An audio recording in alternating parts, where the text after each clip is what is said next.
Well, welcome to the podcast, my friend. How you doing today? I'm good. How are you? I'm excited to talk to you. I think we're going to have a great conversation, so I'm looking forward to this discussion. Well, thank you so much for having me. It's an honor to be here. Good. I love to ask my guests this question. What's the best piece of advice you've ever received? So this is a very interesting one, especially being a business leader. I think a lot of people raise their eyebrows a little bit at this, but the best piece of advice that I have ever received, it's basically that money cannot and should not ever be a cause. It should always be an effect.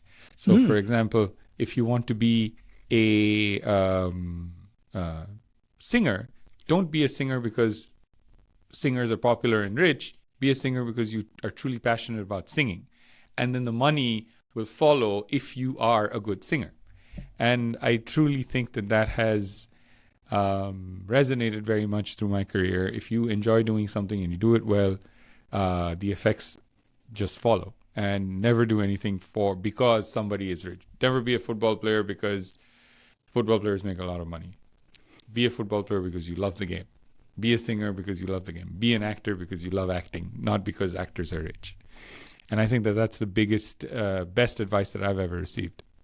That's good because you can do a lot of things for the wrong reason and you may achieve success, but if you didn't do it because you loved it, no matter Yeah, how rich and successful you are, you'll never be happy in it.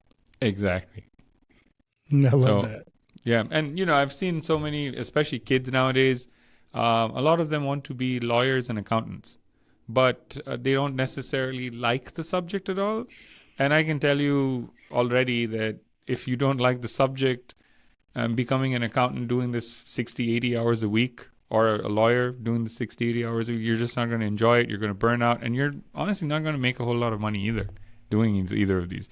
The people who are really successful accountants or lawyers, they are so passionate about what they do. The ones who are, partners at firms and stuff like that, these are the guys who are really passionate about what they're doing, not necessarily you can tell that they didn't get into the field because, oh, hey, I can get a job easily.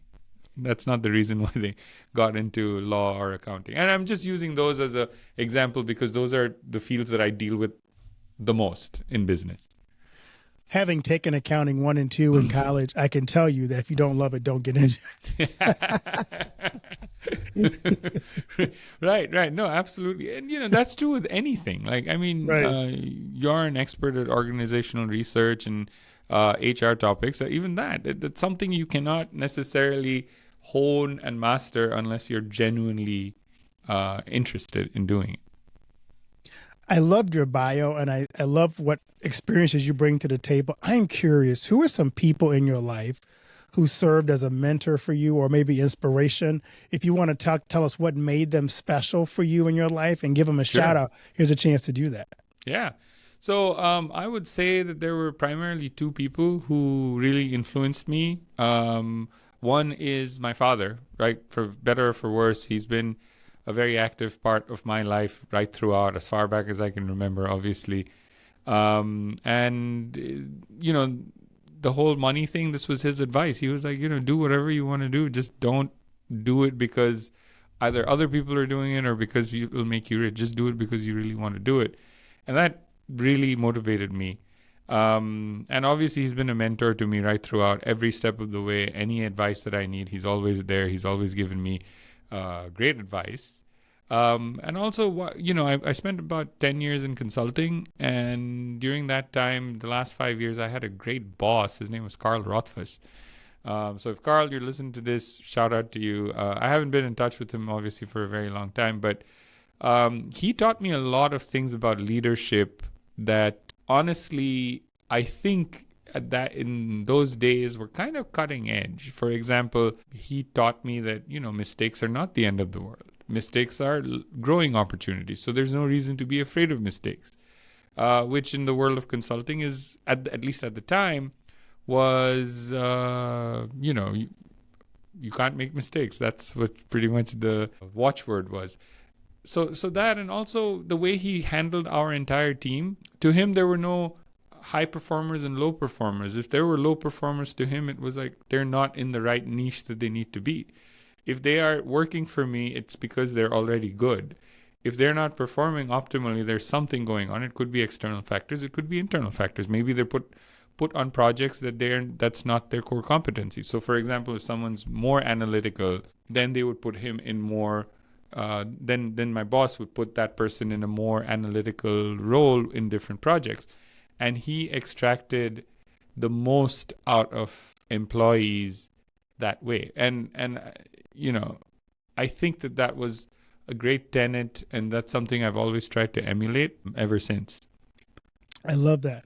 I want to get into your journey because your journey to me seems so fascinating from where you started to where you are. So tell us about your journey from earning an MBA in finance and becoming a CPA to your current role at St. James School of Medicine. Right. So, I came to India into 2003. I ended up in Chicago, got into a grad program to do a MBA in finance. And then when I graduated, I just realized that, my qualifications were enough to get me a CPA. And I took the first part. I passed it pretty easily without any preparation. So I took the other 3 parts and I kind of passed all of them relatively easily without a whole lot of stress or pressure. And it took me about 9 months to do all of them. And then when I graduated, as soon as so I finished my MBA and I ended up with the CPA roughly at the same time, which unbeknownst to me was a great move because I was incredibly marketable. And everybody, I did not have any difficulty getting a job in 2006. Of course, it was a great time also to graduate. And I got into economic consulting. This was something I never heard of. So my undergrad was in economic. I had a triple major in economic statistics and math. And I worked for a year and a half as a marketing analyst before that in a small company. And I got my MBA in finance, and then I got out and I got a job in applied economic consulting, which at the time I didn't know what it was. I'm pretty sure a lot of people still don't know what it is. It's a very niche field, extremely highly paid, which is amazing. And it's basically you deal with companies that, you're dealing with antitrust issues, you're dealing with intellectual property valuation, you're dealing with valuation of cross-border transactions between related parties. So these were the 3 major aspects of it. But I ended up specializing in intellectual property valuation, which is essentially what is the value of a brand. For example, Jack Daniels. How much is the name Jack Daniels worth? If you slap it on a T-shirt, is this going to sell? And is Ragu pasta sauce more valuable than the store-bought pasta sauce? That's a simple analogy where you go to the grocery store, the generic brands are 50 cents cheaper than Ragu or Prego. And that's your value of the brand. So that's what we did on a much bigger scale. And then, which was really cool because my group that I worked with was comprised of PhDs, lawyers, CPAs, MBAs, tax accountants, you name it. It was such a diverse group. We had so much of fun and we had a great boss. I really, really enjoyed it. But then eventually at some point, I woke up one day, call it a midlife crisis, if you will. And I was like, I love my job. But do I see myself doing this till the time I'm 60? I want a little bit more variety in what I'm doing. I don't want to necessarily get my last job when I'm in my early to mid 20s. So I was like, I went talk to my wife and I was like, who needs a savings account anyway? Let's just go start a business. So we started a restaurant. My wife and I, and we ran it for about 7 years until the pandemic. I wouldn't call it a very successful venture. I did break even, but I did not make money on it. In fact, I lost a lot of money, especially when you factor in the first 3 years of operating it, which is why this whole aspect of do something because you love it is such a true analogy, because no matter what you do, there's going to be such trials and tribulations that if you truly are not passionate about it, you won't be able to continue. And in the restaurant, the first 3 years, I went from being a consultant with a very high salary to running a restaurant where me and my wife were at a point where we couldn't afford meals. It came to that. So, for example, I remember we would sit there on a weekend, and me and my wife would do some quick math and be like, hey, can we even afford some Chinese takeout instead of just trying to eat at home or eating some of the restaurant food?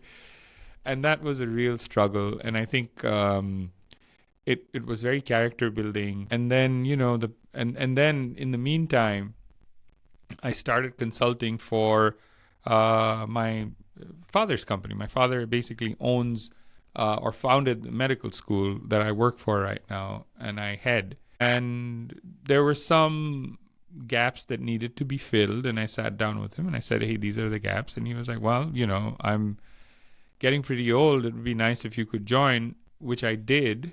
And we had some severe headwinds in 2017 when I joined. So I started consulting in about 2014, maybe an hour or two a week. And then eventually in 2017, we had some severe headwinds, and we were at quite a crossroads as far as the business is concerned. And at that point, there was decisions that needed to be made, and my father really leaned on me at that time. And then he along with our vice presidents and as a group, we kind of sat down and we decided that, hey, we do need some more active leadership and people who kind of understand the current markets a little bit more. So I took the role as executive vice president at St. James around 2017. And fortunately, touch wood, things have been great since then. I mean, we've taken new steps. We've changed our infrastructure. We've changed the way we do business. We've changed the way we market our school. And I, just love it. And the team that I have is just downright amazing. We've got some group of vice presidents who are incredibly flexible, incredibly hardworking. And that's why I keep saying that. And they truly love what they do. And I can tell you this much, that we're not the highest payers in the industry, but they've stuck around for 10, 15 years. And that's testament to what my father started. That's a testament to the organization. And that's a testament to our team that we have and the way we work. So tell us a little bit about what makes St. James School of Medicine unique. So I think the biggest driving force for St. James is that, number one, it's the largest family-owned medical school in North America. Again, that's unverified, but I don't know if any other family-owned medical school that's bigger than the ones that we have. What causes a family-owned medical school to be very unique is that truly this business it's a for-profit business, but it is truly people-focused and not profit-focused. So, for example, if you have, so the other Caribbean medical schools are all backed by private equity. If you're backed by private equity is constantly asking you for a certain return. Whereas with us, our biggest tool is the flexibility in our margins. So, for example, we can make big investments without necessarily dramatically increasing tuition. We can build a multi-million-dollar campus without having students to pay out of pocket with 30-40% increase. In fact, I would say when we started in 1999 till 2021 was the last I checked, our annual tuition growth rate was adjusted for inflation was about 1.7%. That's less than the Chicago CTA, which is the Public Transit Authority. And this is a government entity that has a dramatically higher tuition growth or cost growth rate or price growth rate than we do. And that's the true leverage that a family business has, is that everything is focused on quality. Everything is focused on the people. We focus on relationships. We focus on the relationships that we have. We have 800 plus alumni. And we're very much in touch with every single one of them. And every single one of our students wants to give back. They like the fact that we're not a giant institution where they call and they're just another number. They know that the professors remember them, the deans remember them, the provost remembers them, the administration remembers them. They're just not a number. And I think that that's truly unique about our school, whereas everywhere else you call somebody and they're like, yes, give me your student ID. And then, whereas we're like, and I hear these conversations all the time. Somebody calls in for a transcript, like, oh, hey, how are you doing? I mean, how's everything going? How's your wife? How's the kids? How are you liking your the place where you're doing residency. This is that sort of conversation that you just don't get. I mean, I will also say this, that we get so many donuts from our alumni that it's not easy on the waistline. I can tell you that much. Almost every week we get 2 or 3 days where people are sending us donuts just for the heck of it. And again, I'm not necessarily complaining. I totally love Dunkin', but we get a lot of it. So I think that is testament. I know it's a small gesture, but I don't know any other. And I know a lot of people in larger universities and mainstream organizations that don't have the relationships that we do with our students and our student base and our alumni base. So, and we love it. That's great. You mentioned something I really want to dig into because it's kind of one of those things that I'm passionate about. You mentioned there was an inflection point where St. James had to make a organizational shift. Yes. What was the point of urgency that created the need for a shift? So from 2011 to 2017, we had declining revenue growth, to the point that in 2017 we had Hurricane Irma. I'm sure you remember Puerto Rico was devastated. Our island was also devastated, and there were some significant financial losses. Up to that point, the financial structure of the business was not necessarily conducive to be able to absorb losses. I don't necessarily want to go into the technicalities because this is hardcore accounting mumbo jumbo. Sure. So basically, in a nutshell, what was happening is most businesses can either carry forward a loss or deduct a loss from all the revenues. But the way our business was structured, unfortunately, we couldn't deduct any of the losses because we never anticipated having any losses. And because of that, so you have all these losses, and on top of that, you have to pay taxes because we couldn't deduct it for tax purposes. So it was kind of a double whammy. And also at that time, I think that there was a shift in the market because this is the time around 2017 when social media, or as you would call the Web 3.0 revolution, was starting, where a lot of Instagram and Facebook was beginning to change the way it operated, other than just like a little communication tool. It was getting into things with videos and stuff like that. That is also the time that cell phone camera popularity kind of shot up. So we had to rethink the way we market to students, because the students were not thinking like, I'm 42. Students were not thinking like a 42-year-old, or at that time it was late 30s. Because to me, social media has always been, oh my God, I don't want to deal with it. It's too complicated. I want to stay away from it. I just want to, see some pictures here now and then, and that's about it. But that's not how a 20-year-old or a 22-year-old views social media. They were using it as for various utilitarian purposes, and we really needed to understand what that was. So we revamped our marketing. We revamped our finance because obviously we needed to change the financial structure quite dramatically. I revamped HR, and this is entirely your field of expertise. What I'm particularly proud of is that, in 2017, we had massive losses because, as I mentioned, we had a double whammy. But in 2018, the losses were dramatically less. And then ever since then, we've been on the up and up with revenue. But the only reason we could do that was that I came in, and without laying a single person off, I completely restructured the team, essentially using what I learned in consulting, where my boss, the way he ran his team, he focused on people's strengths and put them in projects that cater to their strengths. And that's exactly what I did. So when I came in, I identified somebody who had a lot of numbers acumen or numerical acumen or analytical acumen. I took them and I put them in a relatively, sales-based role because we needed more insight on how our admissions was working. And he went into the details of how, the numbers about the number of leads coming in and the entire throughput of our student life cycle, which was amazing. And everyone was like, well, but he's never had any sales experience. I was like, I don't necessarily need that. I need insights. And then we can figure out with this gentleman's help what the next best thing would be. If we need somebody who's a people person, we can get that people person.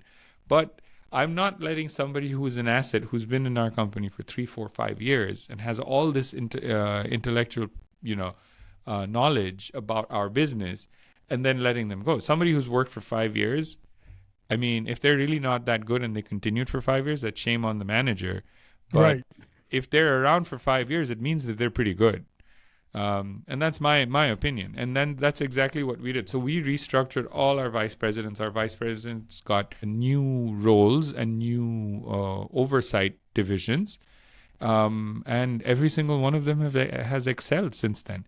I mean, there's also a time that happens, a little bit of fatigue, people doing the same thing over and over again.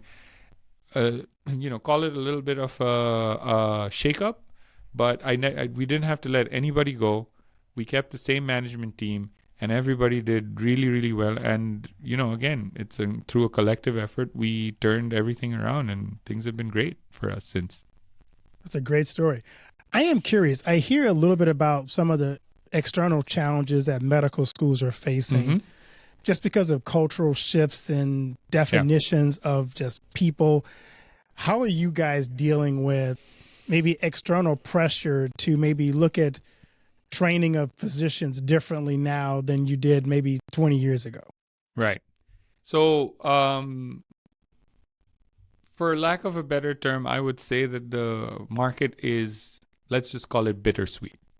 What that means is that 20 years ago, Caribbean medical schools were kind of an unheard phenomenon. People didn't really know what to expect. Fast forward 20 years, people definitely know about Caribbean schools, but the problem is that there are over 75 Caribbean medical schools. Wow. Only about 20 are accredited, though. And that's where the issue arises. So now people have an image of Caribbean schools, but it's not a positive one. But I will tell you, the 20-odd Caribbean schools that are accredited, they're just as good as any U.S. school. And that's a very big challenge for us to demarcate us from the schools that are not accredited, because the schools that are not accredited, they can say, they can do clinicals wherever, they can, they don't care how many times their students take the test. They don't have metrics that they need to submit, whereas our accreditation depends on success rates and metrics. Not just us, every single one of the 20 accredited Caribbean schools. So that's been the challenge. So people definitely know more about it, but it's something like, I try to, equate it to, say, a lot of people hesitate to go and buy groceries at Walmart because Walmart is considered to be, kind of a catch-all. Yeah. but at the end of the day, Walmart has the same brand of groceries that, in some cases Whole Foods has, or your local Mariano's or Kroger has. And keeping that in mind, I would say medical schools are roughly the same. Like, people are like, Caribbean medical schools are looked at as the Walmarts of medical education, which is, for better or for worse, it's an image that we have to deal with. But the way you fight that is a track record. We have 800 plus alumni practicing medicine in USA and Canada.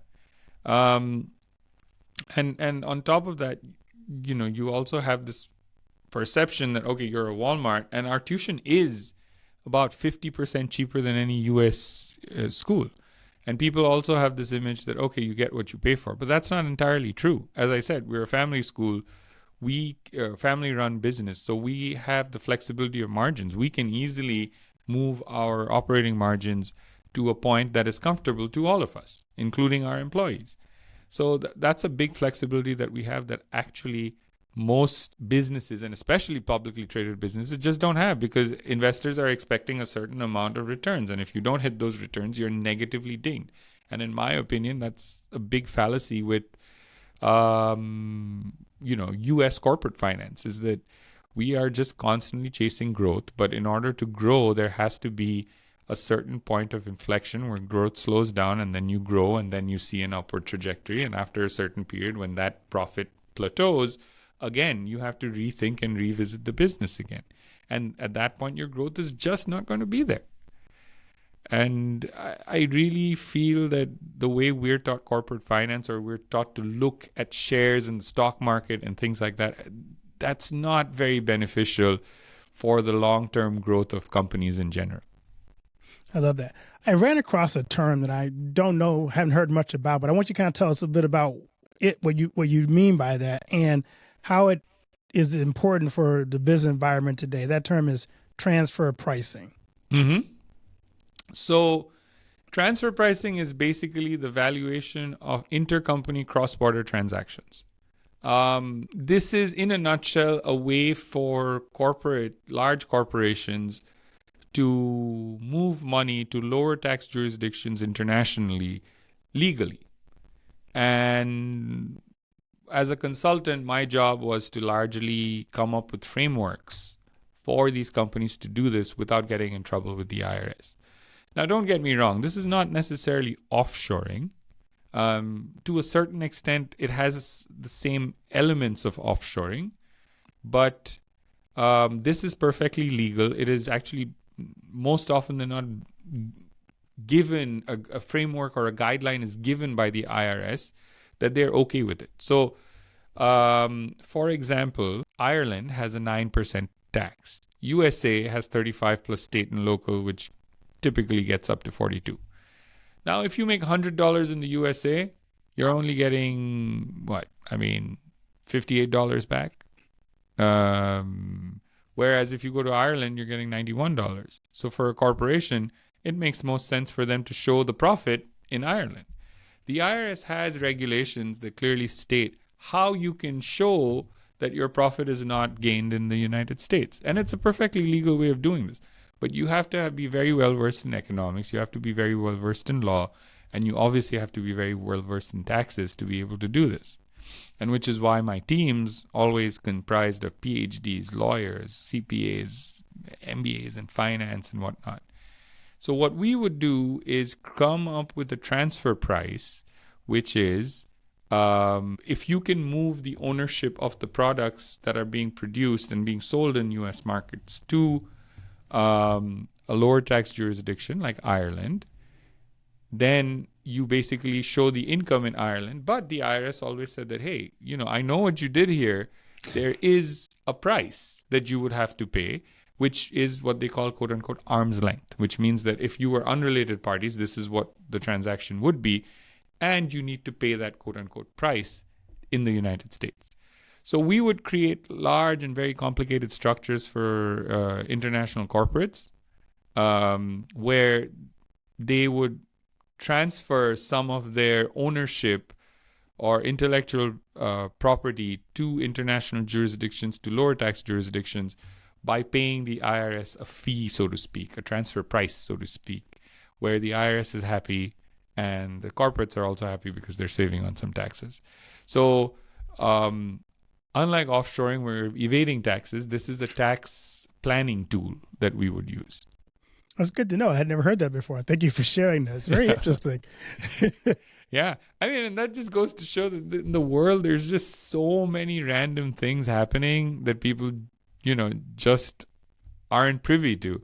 There's so many niches out there. So if anybody ever wants to think of a career, that's what I tell my kids, is that, you'll figure it out, when you get out there. There are just so many interesting niches out there that you can really, really be very successful at. I love that. So what's on the horizon next for St. James School of Medicine? So I think we're going through a pretty major expansion now. We're building a $13 million campus on the island of St. Vincent. We have some aggressive growth plans. We have some major partnerships coming up in the horizon. And I think, going back to your previous question, these are all things that we're doing to essentially prepare for a changing student base, so to speak. One thing that I will say is, and this is something that my father has been very, very passionate about as early as in the 1980s, is that higher education in the United States is in crisis. What I mean by that is that no matter what, you cannot get into higher education in the United States unless you're financially privileged or academically privileged. If you do not have either one of these, if you are, above average, tough luck, buddy. You have to be really rich, and you have to be in mainstream finance. You need to have a social security number. You need to have a credit score for you to even score a loan.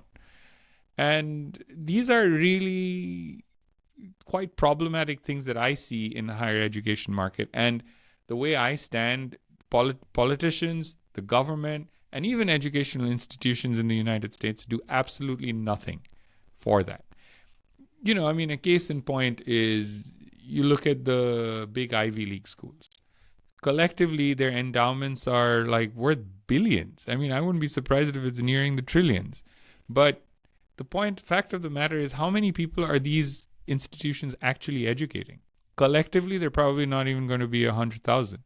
How does that make sense when these people are hoarding billions and billions of dollars that are not being used in the economy, but at the same time, they are under the guise of being a not-for-profit and being an educational institution, they're not producing enough people to quell the demand or satisfy the demands in the U.S. market. And I just don't necessarily understand that. And I'm picking on Ivy Leagues because obviously they're, easy targets, easy material to find. But every university is like that. Every public university, they have a massive endowment fund. Other than, I would say, the state schools, none of them are really working for the students. They are all focused on, Vanderbilt, earlier this year, they announced that their tuition is going to be $100,000. Wow. That's crazy. And in our own little way, I think this is what St. James School of Medicine is doing. We're trying to be a ladder for upward economic mobility. We want, like in our school, we have a significant portion of students who make less than $95,000 in family income. So moms and dad, and I've had calls from students who'd call me up and say that, hey, I just wanted to call and she's crying and she's saying, I just wanted to thank you guys for the opportunity because, my parents have blue collar jobs and, forget about medicine. Going to college was was not even an option for me. But she was like, you guys gave me scholarships. You guys gave me opportunities. She's not a straight A student, but she's a solid A- student, and she matched into residency and she did well. And now she told us that finally after 3 years of residency, I am looking to get that 6-figure salary and take my parents out of the lifestyle that they've had, which is working 3 jobs, working 16 hours a day. They don't have to do that anymore. That's what every educational institution should be. They should be a ladder for upward economic mobility, not ultra-wealthy people going to Harvard and remaining ultra-wealthy or getting wealthier. That's exactly what has happened in the United States. And that's something that I think St. James is truly and actively fighting, which is why our tuition has not really gone up more than 1.7% year on year. And we're very proud of that fact. In comparison, the statistic for the same time period from 2000 to 2021, private schools went up by about 21%, 19%, and public schools went up by almost 30% for the same period. And we're all adjusted for inflation, whereas we were at 1.7. When we started off in 1999, our tuition was about $70,000. Today, it's just a little over 100. And I'm very proud of our team to be able to maintain that and still be profitable. And so essentially, we're proving that there is a sustainable model to higher education. So let me ask this question. You've kind of brought up some points I know we have been talking a lot about in the U.S., especially as the politics talks about free tuition for everybody. Right. How would you improve the education system, knowing the things you just mentioned, with these endowments, with the way our system is structured? What changes could be made to improve higher education in the U.S.? So I think this kind of goes back to what I was talking about, how I think corporate corporate finance, the way we are taught corporate finance and the way we're taught to analyze companies and look at companies is a little flawed. What we look at in corporate America is essentially the real short term. Like if you go to any financial analyst and tell them about a long-term projection, they will laugh at you if you tell them to do anything beyond 7 years. Whereas if you go to other countries, like for example Japan, their long-term their short-term projections are about 7 years. And that's a significant difference. The average CEO for a Fortune 500 company is 2 years. Think about this. A leader of a company, all they're looking for is to maximize their personal output. That's why you have things like golden parachutes and all this random stuff that they're completely exercising. They're more interested in their own pocketbooks than they are with the overall company. And yes, I mean, you try to hire the best, and I'm not saying everybody's a sociopath and trying to line their own pockets, but I would think that the markets are skewing that particular role to be self-serving, essentially. And the issue with higher education is that they are not-for-profit entities, but they are gauged with the exact same lens that a publicly traded company is essentially looked at. I mean, if you go to corporate, like if you look at a financial analyst or anything, like look at, say, if there are opportunities, say, in muni bonds, they're using the same metrics for the bonds that an educational institution is producing versus a publicly traded company or even a private company is releasing. I would say the economics of a not-for-profit, especially an educational institution, has to be dramatically different. And that's things that we don't necessarily really control for. I mean, yeah, I'm sure there are certain metrics that they tweak when they look at not-for-profits or they look at educational institutions. But I mean, going back to the Ivy Leagues, an Ivy League apparently is revered the bigger their endowment fund is. I would think it should be the other way around. If you have a huge endowment fund, it means you haven't invested appropriately in your community and in your society. And that's the way I would look at it. And I think the very way we look at the success of institutions is, in my opinion, a problem. And this is not just a problem for like the education industry. It's a problem where for small businesses as well in the United States, because every single small business owner is waiting for an exit. We have idolized the image of retirement so much that I'm just going to retire and sit on the beach and sip a pina colada. How many retirees actually do that? They probably do that for a week. And after that, they're like really bored. And I think the way we've idolized this, so every small business owner, the only thing they're looking for is an exit. They don't really care about, once the exit is happening, what happens to their company. Is it going to run? Is it not going to run? A great case in point is I forget the name of the slow cooker company. Crockpot. No, not Crockpot. The other one. I don't know that one. Yeah. So that company basically came up with a blockbuster product. It was taken over by a Fortune 100 company. Within a year, it started making losses because the company grew it too aggressively, whereas its niche, popular group of fans just, were not happy with the growth and the changes that happened, and they obviously let the founder go. Founder made a lot of money, and the founder just didn't. Not that he didn't care. I'm sure he cares, but he sold it to somebody. It's no longer his. Right. And they made a mess of it. I think Starbucks is also an important case. In 2008, when the whole company was faltering, when the whole economy was faltering, the CEO came back and he turned the company around because only the founders have the insight and the intelligence to be able to run a company successfully. And that's the way we look at things. I think that's completely skewed. This whole concept that in America, the capital markets are a zero-sum game. If you win, somebody else has to lose. If you lose, somebody else has to win. I think that that's just not true. I mean, I've run small businesses. I'm running a mid-sized corporation now. I mean, it's just not true. I think that there is enough, and that's the beauty of the American economy. It's big enough that everyone gets a piece of the pie.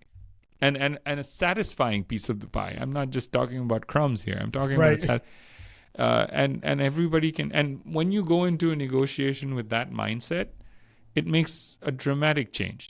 If you go into a negotiation saying that I'm going to screw this person over and I'm going to get I'm going to squeeze blood from a rock, that's one mindset, and it might work for some people. But if you go in saying, what is the middle ground here for this negotiation? What is something? What is the ground in which he's happy, I'm happy, or she's happy, I'm happy, and then we both walk away smiling? At that point, you just didn't have a successful relationship. You created an ally that's going to help you through thick and thin. And I think that that's the key way in which St. James does business, whether it's with our students, whether it's with our other vendors, versus, Shark Tank, for example. Right. I mean, this is like, I hate that show, not because it's not a good show, just because the concepts, what is it propagating? They're talking about millions and millions of dollars, and the people who don't get a deal, they put them in relatively bad light for the most part. I mean, and I don't see anything wrong with it. These guys, the sharks, they don't know anything about the business. They're just going to pour money. They're going to look at returns. If they don't see returns, they're going to pull out, and the business fails after that. And that is such a big issue that I have with the way corporate finance is taught in the United States. Well, I appreciate your input. I love to ask my guests this question. It kind of plays off what you just said.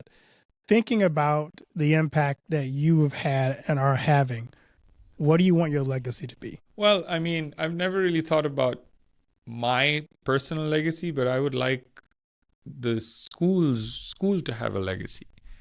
And I think the legacy that we are creating is the one that I would like to see a little more better framed, so to speak. We are a school that is one of the last beacons of upward socioeconomic mobility. Most universities, and this is not to say that like big universities don't provide scholarships or anything. I'm sure there are, but they provide scholarships to academically advantaged students, which there are quite a few. But for example, our tuition is well within the earning capacity or the purchasing power of a middle class family. And that's been our focus. Our view is that education should not be unaffordable, and education should not be a privilege. It should be a right. And the right, obviously, if we're a for-profit institution, we have to create a sustainable model. For that, we need to charge tuition. And yes, we could always come and say that, you know what, you have to pay $250,000 just like U.S. schools, because that's kind of the benchmark. In fact, some Caribbean schools charge $400,000. They're about 30 to 40% more than U.S. schools, some of the bigger ones. We're not like that. We're a very affordable school. We're going to remain that way. We're not. We really try to fight outward pressures as best we can. That's why I say we have a great finance team. We have a great marketing team, and they're constantly, absorbing business intelligence and figuring out what's the best way to make us competitive. So, for example, we're investing in a $13 million building, but that's because we've realized, and with a lot of research and after speaking to a ton of consultants, that our return on investment is going to be high. A return on investment for the student is going to be higher if you have a nicer building, because learning environment dramatically matters and improves student outcomes. So we're not increasing tuition like crazy, which a lot of schools do. When I was in grad school, I remember our tuition went up by about 30% every quarter, which was insane, unless you paid up for the whole year up front. Right. So, and those are some of the things that I would like St. James to be. St. James to be a beacon of upward socioeconomic mobility, a beacon of quality, and this whole concept that you get what you pay for. I disagree with that. I think if there are people out there who genuinely want to make a mark in society, you will get a lot of leverage or a lot of bang for your buck, so to speak. There are a ton of not-for-profits out there that are doing amazing work by helping refugees and helping people with food banks and soup kitchens and stuff like that. They're doing great work. And I would like for St. James to be thought of as one of those amazing organizations that gave people an opportunity when they had none. I love that. Where can people, maybe prospective students, find out more about St. James and follow you on social media? Yeah, that would be great. Our website is www.sjsm.org. That's St. James School of Medicine, sjsm.org. And our hashtags are SJSM. Well, thanks. And where can they connect with you on social media? Yeah, same here. I don't necessarily have personal social media, but everything is through St. James. So if you follow us on social media, you will be able to see our own podcast, which is called Med School Minutes. It's everything you need to know about going to med school, understanding med school, so that you can make the right decisions. I mean, it's not necessarily advertising St. James. It's basically giving you an idea of what Caribbean med schools are, and generally med schools in general, because it's a very tough course. I mean, I'm not going to lie. I mean, a CPA was a cakewalk compared to an MD. But that's why I want students to be very, very well aware, not because they saw Grey's Anatomy and they're like, oh, I want to be a doctor today because, they're so pretty. Right. And you won't believe we get students with their personal statements who say things like that. But those are some of the people that we don't necessarily, we want them to be better informed so that they're not making the wrong decision. Because at the end of the day, 100,000 for over 4 years is still a lot of money. And I want them to be able to invest it in themselves in the right field based on their strengths. Now, if somebody's a great chef, I wouldn't recommend them going to medical school. Go to chef school and, focus on your strengths. Well, thanks so much. This was a great conversation. Thanks for what you do and the opportunities that your school offers to really help transform and change the lives of ordinary people who are gifted and have a passion for medicine in that field. So thank you for what you do. Thank you so much, Dr. Haney. Really appreciate it. This was, we had a great time talking to you. Yeah, blessings on what you do. Yeah, thank you so much.